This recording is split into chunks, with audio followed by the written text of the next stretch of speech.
Hello, everyone. Welcome to Coaching Think Talk. I am Life Coach Joanna from Life Coach Philippines, and this is Coaching for Moms in Transition. So, this coaching conversation is for women, especially moms who are going through different transitions in their lives. And my mission is to help these women and these moms gain back their confidence and see their value as a person at present so they can thrive in life and really stand up courageously to whatever transitions that they will go through in their lives. So thank you for joining me live today. And I want you to leave your digital footprints by letting us know where you are coming from today. So I am coming in live here in Santa Cruz, Laguna. And I wanted you to really be intentional. Please do tag a friend and circulate this video, especially those fellow moms that are really struggling on how to really declutter their homes or really wanted to hear this message that I will be sharing with you this afternoon.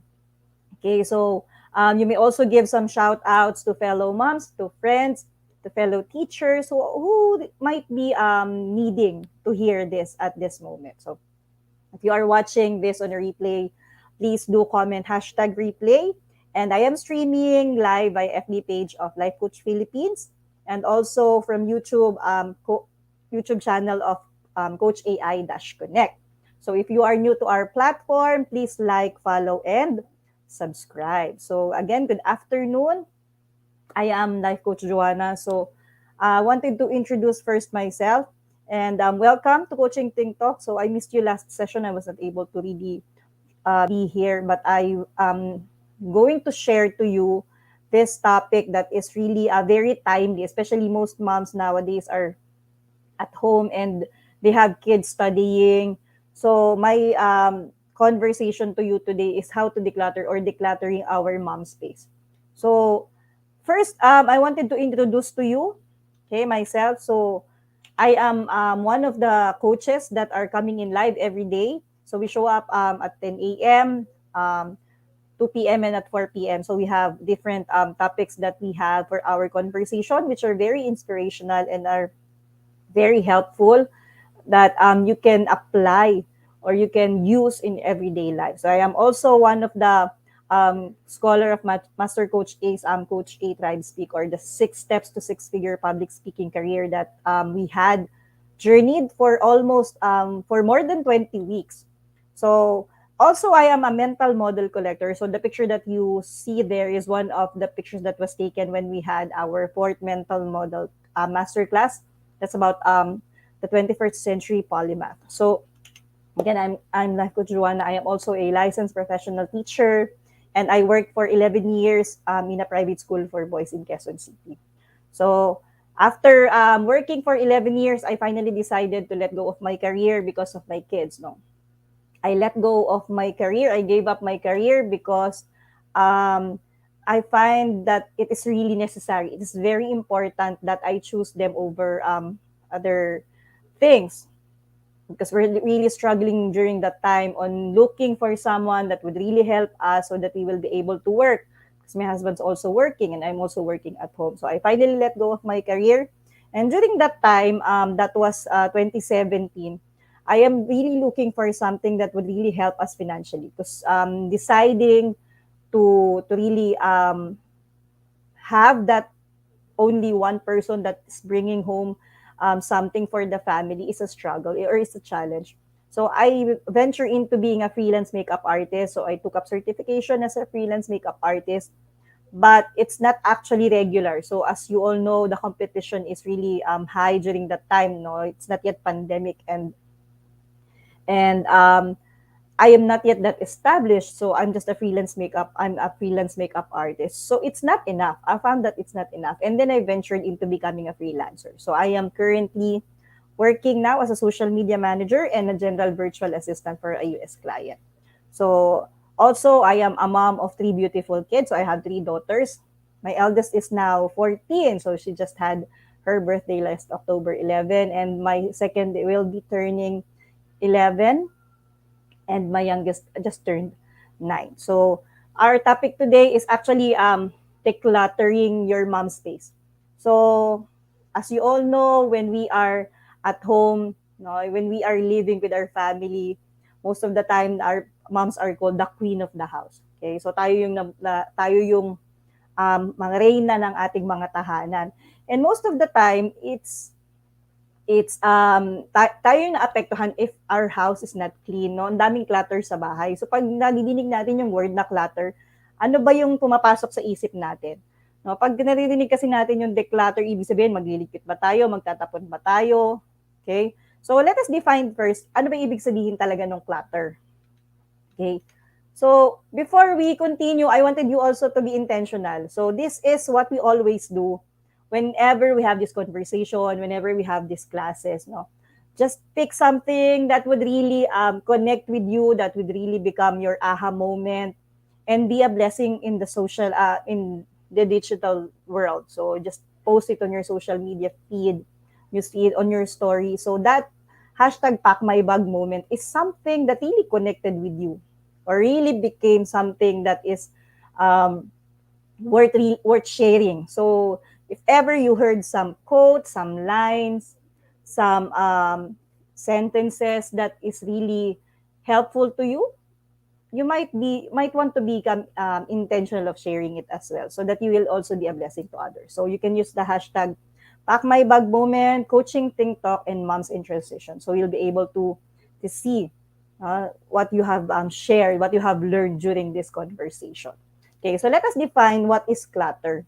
So according to Merriam-Webster of Google, the first meaning is from Google. So it's a noun that is the meaning is a collection of things lying about in an untidy mass. So ibig sabihin magulo. So a clutter is collection. Madami siyang bagay. It's just lying there and it's very untidy. Hindi maganda sa paningin. But and according to Merriam-Webster, clutter is to fill.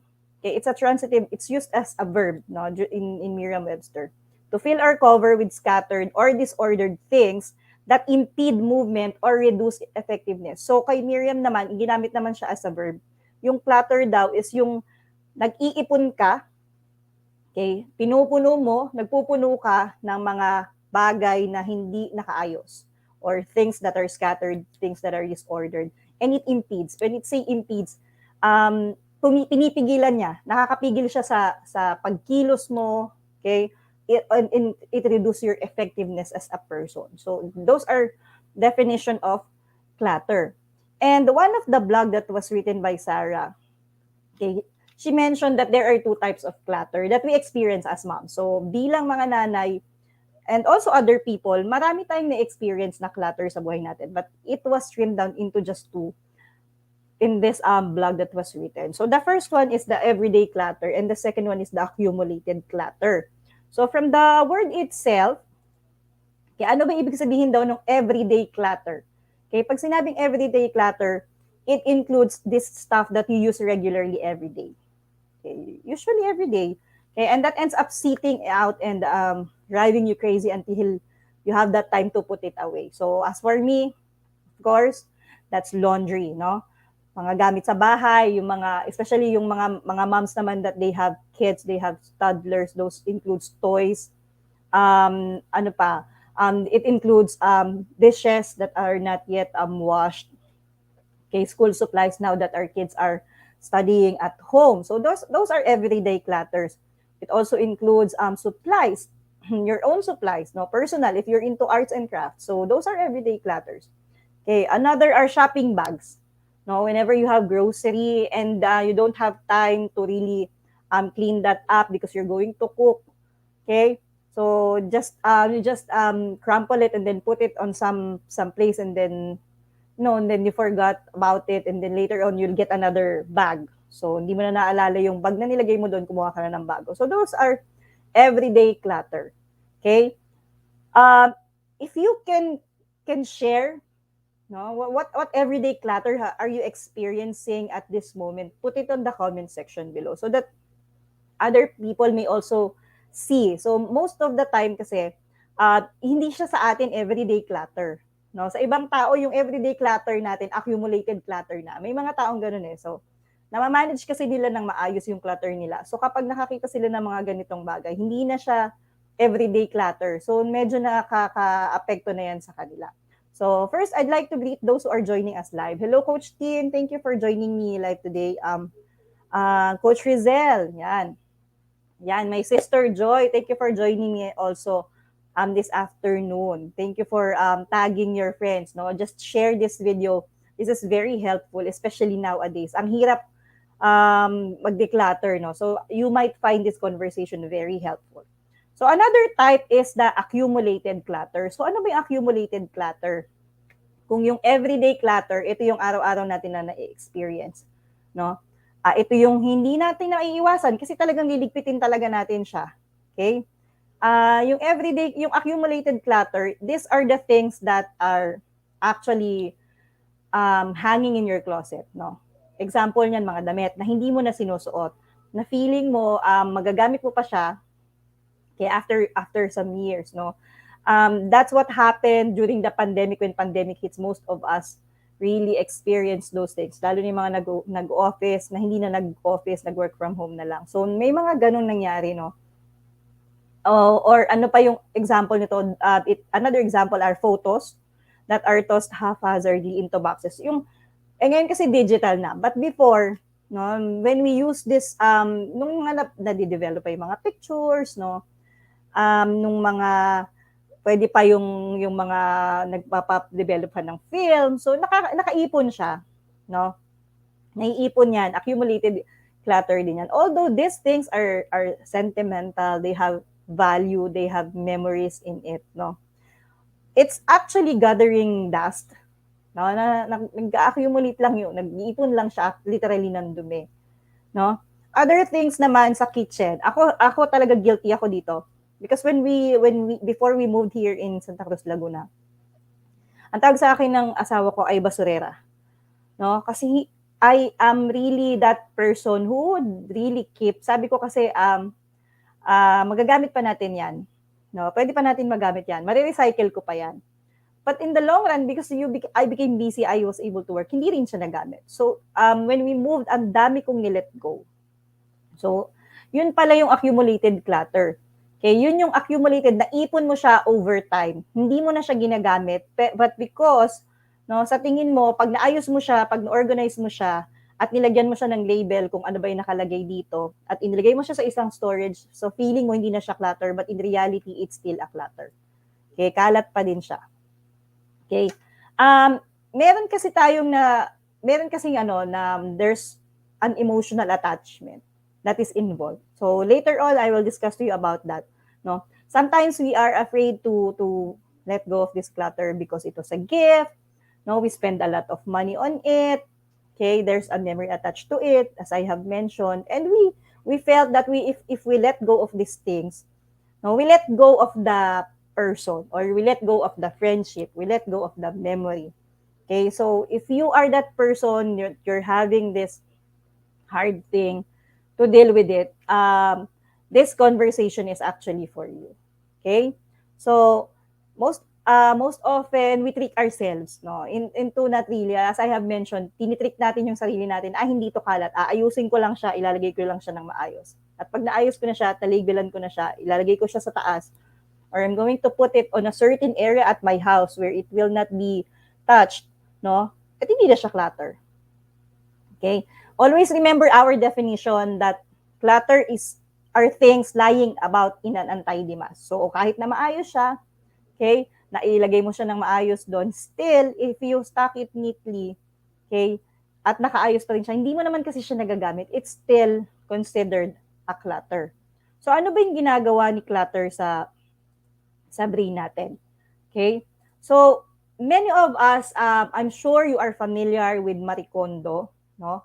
If you are familiar, just put it, kung isa ka sa mga nanood ng movie ni Marie Kondo na sa Netflix that is titled Tidying Up. No, I am also one of those people who was actually finished that Netflix series, no, because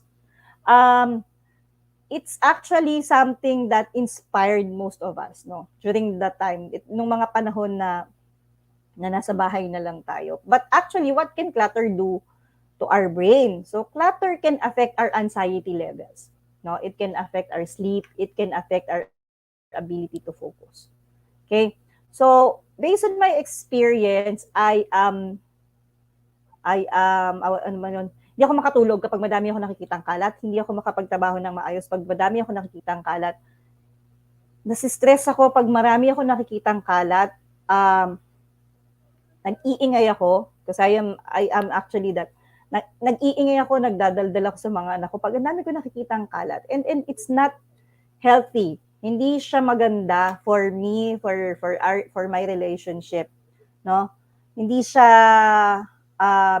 it's making something harmful inside yourself. So it triggers a lot of things. Okay? It makes us less productive. Clutter makes us less productive. Okay? Um, for example, you have that clutter and you watch that Maricondo but you did not take action. No, hindi ka naman nag-action, no? You just enjoyed watching it but you did not actually act on your own clutter at home. So, what happened? Wala namang siyang nangyari. Okay? Also, the visual distraction, kagaya ko, if you are also like me that distracted whenever you see clutters, no? It increases cognitive overload. Okay? And it can also reduce our working memory. Nasa-stress kasi yung brain natin kapag nakakakita tayo ng clutter. So, in a study that was conducted in 2011, no, by neuroscience researchers, using fMRI or the functional magnetic resonance imaging, no, nalaman nila that clearing clutter from the home and work environment resulted in a better ability to focus and process information as well as increased productivity. So that's a fact, that's a research na kapag daw nalinis mo yung bahay mo, it can increase your productivity. Okay? Also, kapag ka makalat, no, if there is a cluttered home, no, it also lead to a constant low-grade fight or flight response. So, pwedeng sa umpisa, ayusin mo siya or hindi mo na talaga siya gagawin. Okay? Dahil, na-stress ka na, so hindi mo na lang din tinuloy yung pagde-declutter. Okay? And as I have mentioned, clutter might also have implications for our relationship. As for my experience, no, napapagalitan ko yung mga anak ko, nakasigaw ako kasi nasa-stress ako. Hindi ko alam kung ano uunahin kong ligpitin. Okay? And one of the study that was also conducted in 2016, yung clutter daw na nakita nila sa mga participants, no, yung mga may clutter talaga sa bahay, they are less able to correctly interpret the emotional expressions on the faces of characters in a movie. Kasi nga clutter din yung kanilang brain. Okay? Hindi sila makafocus kung ano yung expression na pinapakita ng mga characters sa isang movie. Hindi nila masyado talagang iintindihan. Okay? And finally, ang nagagawa nito is people with extremely cluttered homes are 77% more likely to be overweight. Kung makakita kayo ng mga series, ng mga movies, meron ako napanood din sa Netflix. I forgot the title of it. As in talagang hindi ko alam, hoarders talaga sila. As in, and one of the common thing there is really, sa Amerika po ito ha, is really, they became obese. Okay? Naapektuhan talaga yung kanilang weight because of the clutter that have accumulated in there. They become hoarders. Naipon yung kanilang clutter sa bahay at wala silang ginagawa. Okay? So if you are that mom and you wanted to really take this step, okay? If you wanted to really start decluttering your mom space today, no, I will be sharing to you 7 things that you need to avoid when you will start to declutter your mom space. Space po muna nating mga magulang. Okay? So, yan, I wanted to greet Coach Marife. Thank you for joining me. Thank you for tagging as well your friends. This might be really helpful, no? So, just tag along them on the comment section below and share this video. So, yeah. So, these are the 7 things that you need to avoid when you are going to declutter your mom space. So, for number 1, don't bite off more than you can chew. Okay? It's a metaphor, okay, of how you are going to deal with the clutter at your home. Pag sinabing don't bite off more than you can chew, ano ba mangyayari kapag kinagat mo? Diyan, kagaya sa picture, no? the picture is showing a lady who's biting a hamburger and she's really opening her mouth. So kapag kinagat mo siya, tapos hindi mo naman kayang nguyain, no, what will happen is mabibilaukan ka. In the end, iluluwa mo din. Okay? Or kung hindi mo man siya maluwa, babara siya sa lalamunan mo. Okay? And it will create danger. So what does this mean? This number one is always set realistic goal when decluttering. So kapag magde-declutter ka, mag-set ka muna ng goal, yung kaya mong gawin. Okay? Hindi yung magsaset ka ng goal, for example, aayusin ko lahat ng cabinets ng mga damit. So in the end, no, hindi mo naman nagawa. Isang cabinet, isang drawer lang yung naayos mo. So just set a goal that you will be able to really reach. Okay? Don't set something that is would really hindi mo naman talaga siya magagawa. And in the end, ikaw yung na-frustrate kasi hindi mo siya natapos. Okay? So ganun din siya sa pagde-declutter. Okay? Just start slow, no, and make sure that you'll be able to really do or reach that specific goal. Okay? So number 2, don't declutter when you are emotional. So never there is emotions. As I have mentioned, most of the people gather this accumulated clutter is because there is an emotion attached to these things. Okay? So kagaya kita na hirap mag-let go ng mga bagay because of sentimental value, I am telling you that when you wanted to declutter, please remove emotions. And just be intentional, just be present on focusing on really what you wanted to keep or what you just really need to keep. Okay? As I have mentioned, hindi naman ibig sabihin na kapag itinapon mo itong bagay na to, itinapon mo na rin yung friendship. Okay? Kung hindi naman talaga necessary, hindi mo naman talaga siya nagagamit. Okay? Because when you attach your emotions, ay hindi talaga tayo makakapagtapon. Okay? Yes. Hindi mo talaga siya mai-let go. Okay? For example, as for me, I used to be a teacher. So there are a lot of stuff that I have accumulated over the years of teaching for 11 years in school. Especially when kids are giving me gifts during Christmas time. So ang dami. Sabi ko kasi, galing to kay ganito, galing to kay ganito. And I really appreciated them giving me gifts. And in the long run, no, because we were just renting before at Quezon City. So ang sikip lang ng bahay namin. So nag-accumulate na siya na nag-accumulate.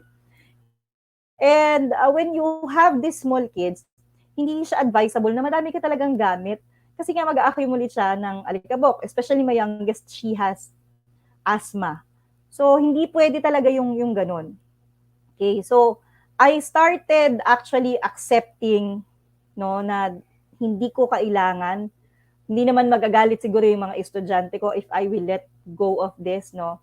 I took picture, I saved the picture. And the memory is there. What's important is your relationship. No, with these kids, hanggang ngayon ba nakakausap mo pa sila? So don't declutter when you are emotional. Because when you always think of the emotion attached to that certain clutter, hindi ka talaga makakapag-let go. Okay? Always be mindful, okay, when you declutter. Just focus on what is necessary and what you just need. Okay? So that you can keep whatever is you need to be kept. Okay? So for the third one, yan, don't be a superwoman. Don't try to do it all at once. Okay, as I have mentioned sa first one, set a specific goal. And when you already set that specific goal, make sure that if you cannot do it all at once, then don't do it. Don't try to do it all at once because it will affect you physically, for example. No, it will eat up all your time. So as you can see on that picture, no, I can relate this one, no, on what Maricondo was doing. If you are familiar on what she was doing, she first did was she asked this yung mga tao na nandun nag-participate to gather clothes muna. Una talaga clothes. Kasi talagang damit talaga yung na-accumulate natin over the years. No? And if you are like me na still, before, hindi ko nilelet go yung mga damit ko na akala ko magkakasya pa ulit sa akin. So, nag-accumulate lang siya, nag-accumulate. And one of our experiences that happened was inanay siya. So, tinapon na rin namin siya. No? Sa kakatabi mo na nakakatabi mo ng damit, inanay siya, so wala na din. Hindi na rin siya hindi mo na rin siya magagamit. Kasi even the mga magagandang damit are already thrown away because of anay. So, don't try to do it all at once. What you can do is just chunk your decluttering or set a timer. Okay? For example, ito munang area na to, ang gagawin mo, set a timer for 15 minutes a day. No? And when you are done, no, track your progress. Okay? And celebrate each win that you have done. So, don't beat yourself up if you are not able to finish it all at once. No? Meron pang bukas, meron pang mamaya. Okay? And if you set specific time for that, dun lang. Yun lang talaga yung tapusin mo. Whatever it is that you have done, whatever it is that you have finished, no, congratulate yourself kasi it's already a progress. No, you already took action. Yan, nagbigay ka na ng action on that. Kasi minsan, kahit anong titig mo, kung hindi ka naman kikilos, no, and you won't really take action, there is no movement. You won't really, you didn't really do something that would really move you forward to your goal. No? And it will really be frustrating kung hindi mo rin talaga siya matatapos. Okay? So, don't do it all at once. What you can do is also ask help. Okay? Kung hindi mo siya kaya, ask help from someone that is that can help you or delegate task. Kasi ako before, ang feeling ko kasi ako lang gumagawa talaga, no? But now that my kids are already grown up, no, when I attended one of the coaching workshop by Coach Joanna and Coach Tin, no, I was able to really understand myself better. Na bakit ba ako ganito? No, because I am thinking na akala ko kaya kong gawin lahat, no? Parang ganoon din sa pagde-declutter. Akala ko kaya ko siyang gawin lahat. Feeling ko magagawa ko siyang lahat. Tapos pag hindi ko siya nagawa, ako yung stressed, ako yung umiiyak sa isang sulok. Ako yung nagagalit, no? Sila yung napagbubuntanan ko, yung mga anak, hindi naman nila alam bakit ako nagagalit. No, because I was not able to really communicate and I was not able to understand na it's okay to accept that you cannot really do it all at once and you need help, no? Feeling kasi nating mga nanay minsan, tayo lang gagawa ng lahat.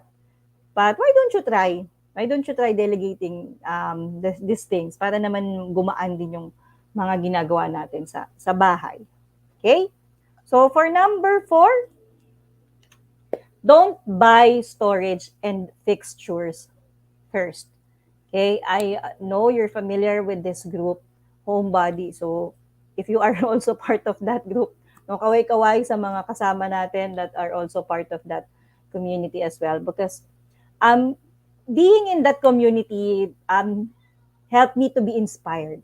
Inspired me on how to become a minimalist, paano ayusin yung mga small houses mo, especially nung bago kami lumipat dito.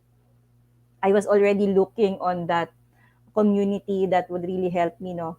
Ano ba yung mga kailangan ko, no?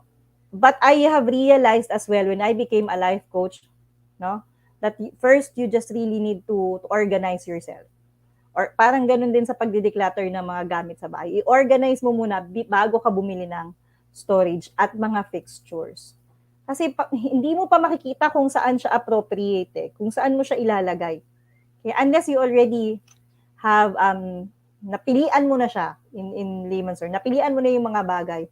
At alam mo na ito lang talaga yung kailangan mo. Ito lang yung mga kailangan mong i-keep. That's the time that you you can buy. No? Or just recycle. Ito yung most of the time that I did was to really recycle, especially yung mga boxes. No, I bought this wallpaper sticker and I recycled some of the boxes, especially the shoe boxes that we had. Because when we moved here, ang dami pala talaga naming shoe boxes. So what I did was I covered them with sticker paper, no? Yung mga ginagamit din sa dingding, mga pang wallpaper. Ginawa ko siyang pangbalot ng mga boxes. And now nagagamit siya. So, kaya lang papakita ko sa inyo. Meron yata ako ditong sample. So, ito. So, this is if you can see. So, this is a box of Zesto. Yan. So, I use this for my makeup. So, yan, nandito lang siya sa tabi. So, I recycle this one. So, kaysa bumili ka pa ng mga bagong storage, no, yung mga fixtures, no, if it's really necessary that you buy fixtures, kung wala naman talagang laman, no, it's okay. But if you can really find time to recycle, no, and use your creativity, nakasave ka na ng money nakapag-recycle, nakatulong ka pa kay Mother Earth, no, sa environment natin. Okay? Don't buy, wag ka ding pupunta doon ng huwag ka ding pabigla-bigla ng pagbili. Especially when you see that this fixture or this storage is masyado siyang sikat ngayon, no? Madaming bumibili. Okay? Don't be affected. Huwag kang magpabudol in their term. Huwag kang magpabudol just because it's hype, no, ngayong panahon na to. So make sure always think about if it's really a need, no, or you just wanted to be part of joining the bandwagon of these things, no. Kapag meron kang ganito, you're already part of them. No? Just make sure that you're intentional in buying the storage and the fixtures that you will use at home. Okay? So kung makikita nyo dyan yung picture ng babae, no, ang dami niyang shoes. No, pero parang sobra-sobra yung lalagyan niya doon sa sapatos niya. Okay? So just make sure that what you will buy will just be the things that you need.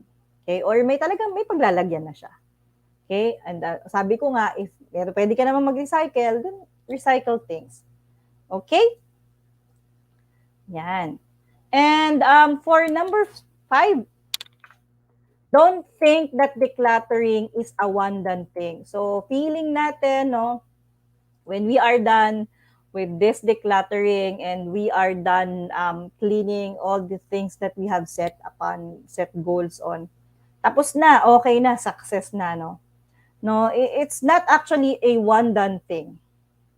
Okay? As I have mentioned, there is everyday clutter. So, continue siya. Okay?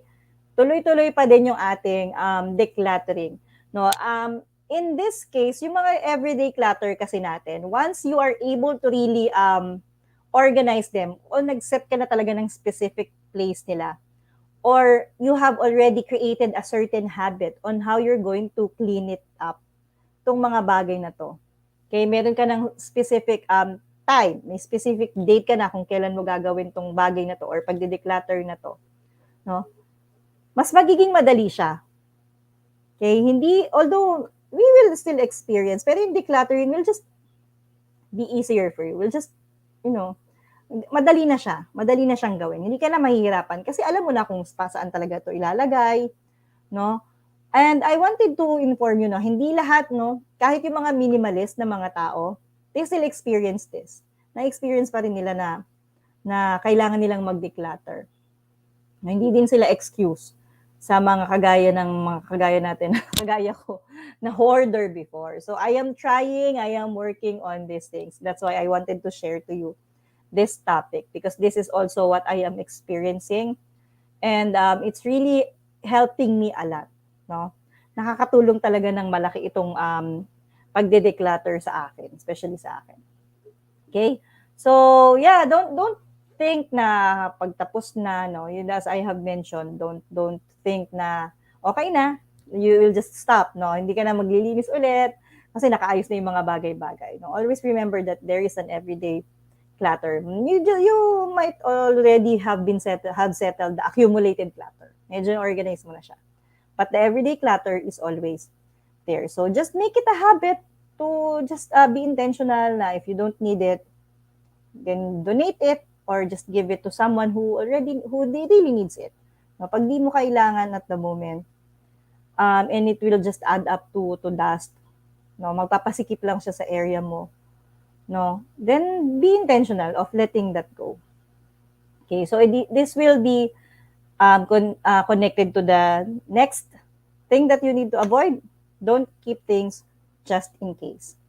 Okay, so when you have realized that it is not a one-done thing, no, minsan kasi, as I have mentioned, if you are emotional, we tend to keep things because yun nga, sentimental value. But this just in case, okay, itong mga bagay na just in case, magagamit ko pa to. Baka magamit ko pa to in the future. Okay, so ang picture dyan ay are paper bags. No, ako, guilty ako dyan. Sabi ko nga sa inyo, yung sabi ng asawa ko, basurera nga ako. Pati yung mga Tupperwares, no, if you can connect with me, the microwavable Tupperwares, no, when I was working in school, we always buy salad in a plastic container. So so nag-accumulate siya. So everyday kasi bumibili ka, meron kang naiipon. Dumadami siya ng dumadami. And when the delivery came during the pandemic, no, nauso yung delivery, doon nakalagay yung mga pagkain pag nagpapa-deliver ka. Nandun pa kami sa QC. So dumami ng dumami. Sabi ko, wag natin itapon kasi magagamit pa yan pag sinabon mo ng maayos, no. Magagamit pa natin yan. And hindi naman namin siya nagamit. So, naipon lang siya ng naipon. No, if you really wanted to keep those things, no, be really intentional. Okay, kung ano talaga yung kailangan mo lang. Focus on letting go and not holding on. So parang ano lang to, no. Okay, focus on letting go the things that you don't need. Not holding on to these things. Okay, so this just in case things kasi are somehow there are the ones who are stopping us, no, from really being really intentional of decluttering these things. Okay, so just keep in mind na wala namang attachment. Or if sa feeling mo, pag itinapon mo tong bagay na to, magdaramdam yung taong nagbigay na ito sa'yo, no? Di, pwede mo naman siyang kausapin.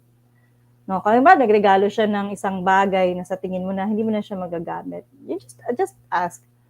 Okay, is it okay that I donate this one? Hindi mo naman itatapon, no? If you will just donate. Is it okay if I donate this one because I am not anymore using this, and if I donate this one, this will be helpful to, something like that. No, if you are really not that kind of person to really let go of things, hindi ka ganon ka ano pa yung attachment mo sa mga value ng mga bagay, and you're really having a hard time to really let go of these things that are really cluttering, accumulating in your mom space, no, you can always ask for help, or you can always connect to a life coach that so that we can help you really discover or really find out ano ba talaga yung kailangan mo, what are the things that you really need or what are the things that you need to do so that you'll be able to really let that go. Okay? So, for number 7, this is the last thing that you need to avoid when you are decluttering your mom space is don't expect perfection. So, I am really connecting with the message that was discussed before by Coach Maano. Ito talaga yung hashtag pack my bag moment ko din. Nung nag 5-minute talk kami, perfection is unattainable but excellence is. So wala naman talagang perfect. No? Don't expect that when you declutter, kailangan perfect, malinis lahat. Wala kang mamimiss, wala kang itatapon na hindi mo talaga intentional na magkakaroon ka ng regrets after throwing that thing or after letting go. So there will still be. Meron pa din naman. Okay? Especially kung emotionally attached ka nga or may sentimental value nga itong mga bagay na to. Okay? One of the mental models that we discussed was the 10,000 experiment mental model. So kung ngayon, sa tingin mo, hindi mo pa siya kayang i-let go. Ganito kasi yung ginagawa ko din. Slowly, I am looking at these things. No, kung sa feeling ko ngayon, ready na ako mag-let go dito sa bagay na to. No? And then I'm asking myself, when I let this go, how will I feel? Okay? Ano yung mararamdaman ko kapag dapat ko na siya? Magiging malungkot ba ako? Magiging masaya ba ako? Kung sa tingin ko magiging malungkot pa ako, hindi ko pa siya itatapon. Kikip ko pa siya. Okay? Until such time that I am ready na i-let go na siya. Okay? So, um, just make sure that hindi naman talaga nobody's perfect.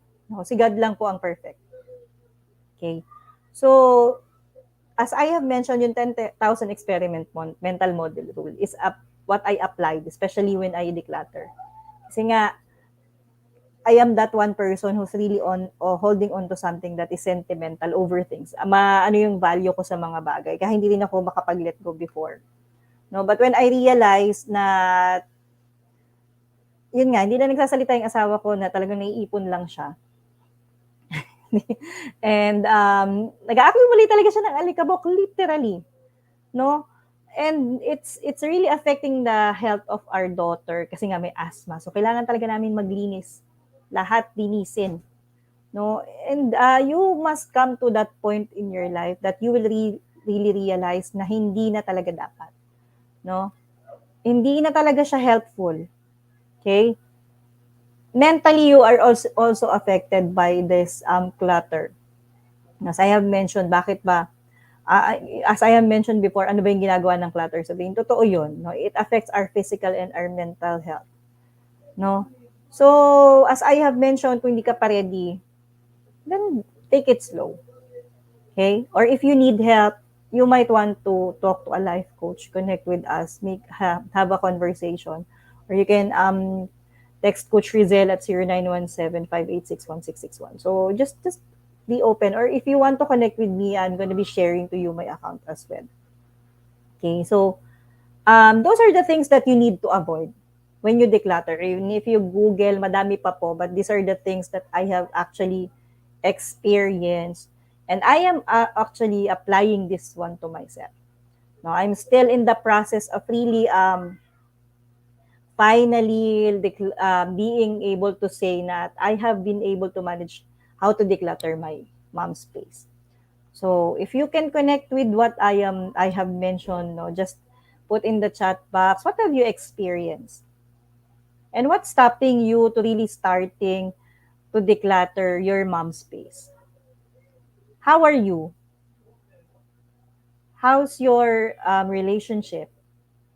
How are you feeling when you will finally take that step of really starting to declutter your mom space? And what will you feel if you'll be able to do that? Okay?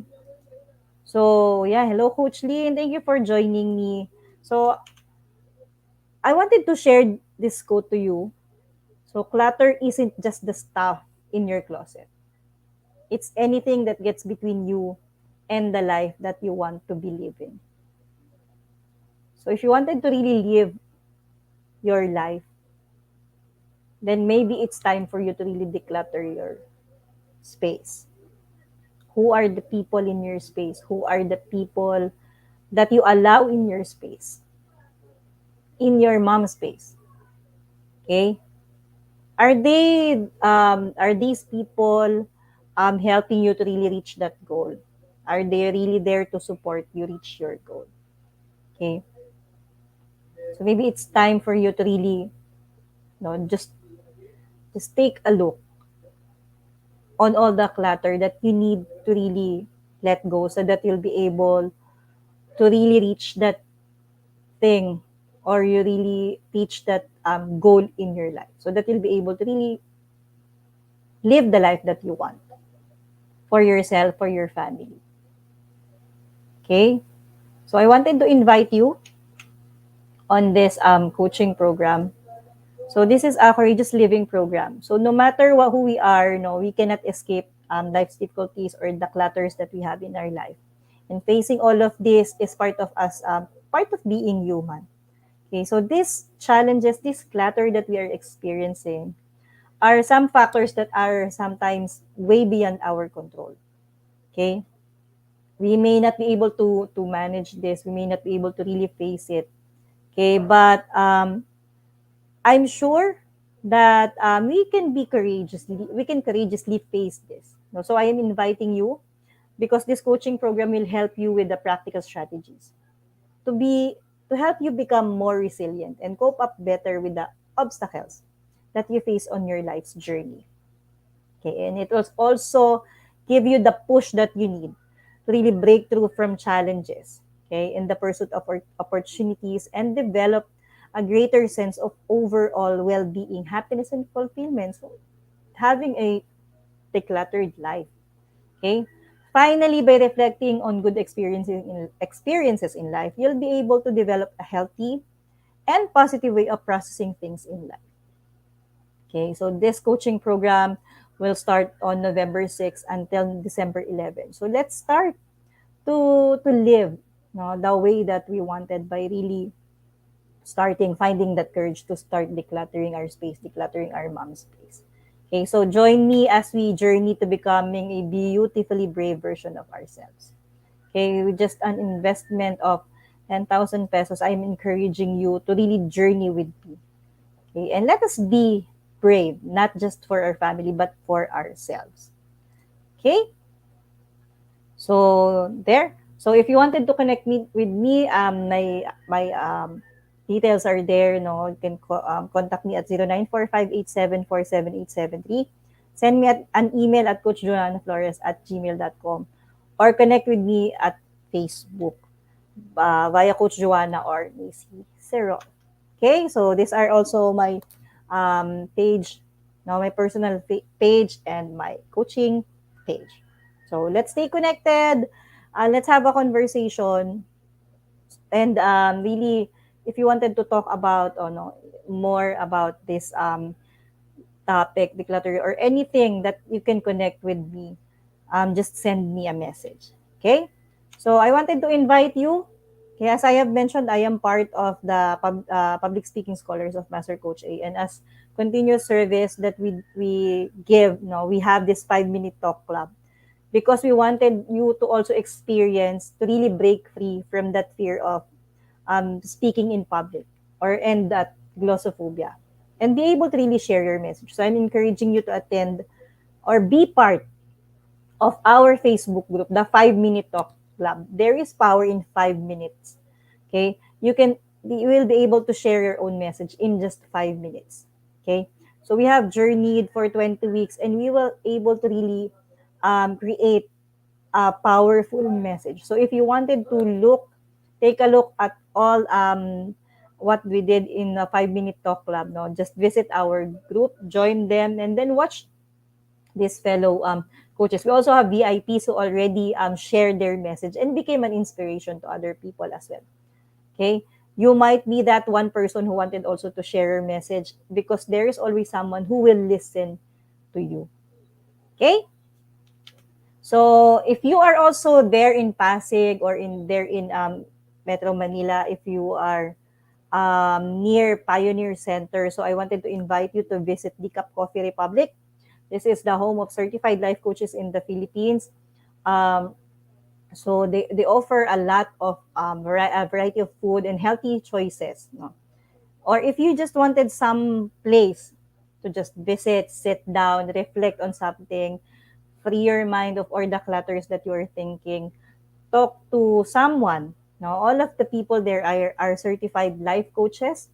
Or if you just wanted to be alone and have some moment for yourself, you can also do that while enjoying a cup of coffee or a healthy drink. No, just order and then be there for yourself. So Decaf Coffee Republic is very home. You know, when I first visited Decaf, I already felt home. I'm not yet a life coach back then, but it's really giving me that feeling that it's really home. No, so you might want to visit them at Pioneer Center. Katapat lang po siya ng Bayanihan. So, doon na pakikita nyo po yung Decaf Coffee Republic. Or if you want to be a blessing naman to other people, no, connect to Coach Rizel and order. No, they provide cards, no, personalized card. No, if you wanted to share your blessings, thank someone by sending them food from Decaf Coffee Republic. Okay?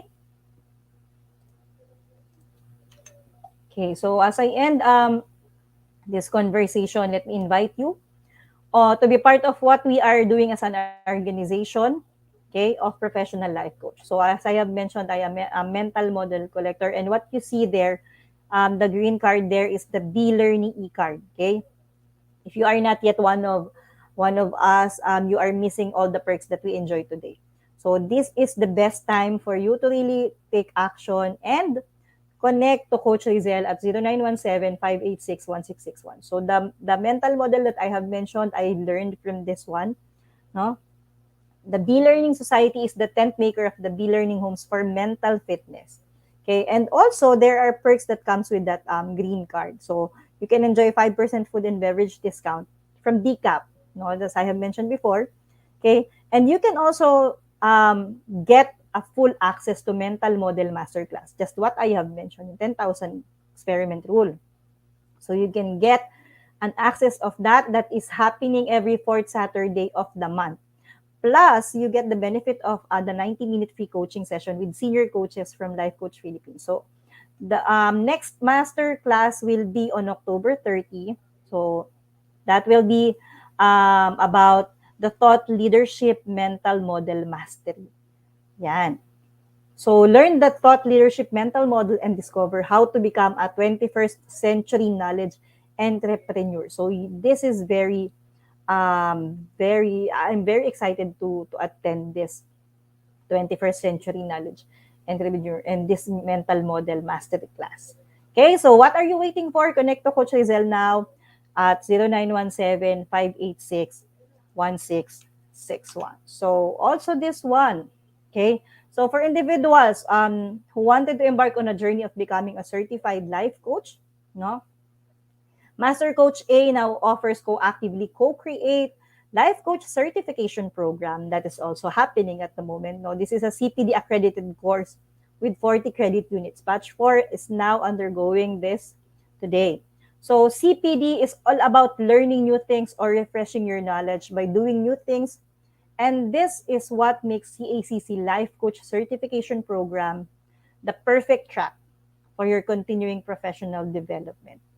Life coaching is a 21st century learning experience that is empowering professionals to enhance their skills in multiple domains and thereby increasing their relevance in an increasingly complex workplace. So what does this include? It includes 21-day web-based learning, 3-day live coaching bootcamp with senior coaching team, and also includes many other bonuses. So connect to Coach Rizel to the 0917-586-1661 and discover the opportunities waiting for you in this profession. Okay? So, this if you wanted to get started with the co-actively co-create life coaching certification, since it's already offering 40 CPD units, no, you can get started with your journey of becoming a professional certified life coach with an initial investment of just 5,000 pesos. So what are you waiting for? Connect now to Coach Rizel. Or if you wanted to connect with me, I'll be able to help you with this certification program. Okay? So do join us for another coaching conversation tomorrow with Coach Trisha for coaching for self-expression at 10 a.m. Coach Al for coaching for educators at 2 p.m. and Master Coach Hasmin for coaching for God-centered living at 4 p.m. So once again, this is Life Coach Joanna from Life Coach Philippines for Coaching Think Talk. Coaches like us think and talk like this. And this is us in the Philippines. Love, bomb, boom. Love, bomb, boom. Love, bomb, boom. Bye-bye.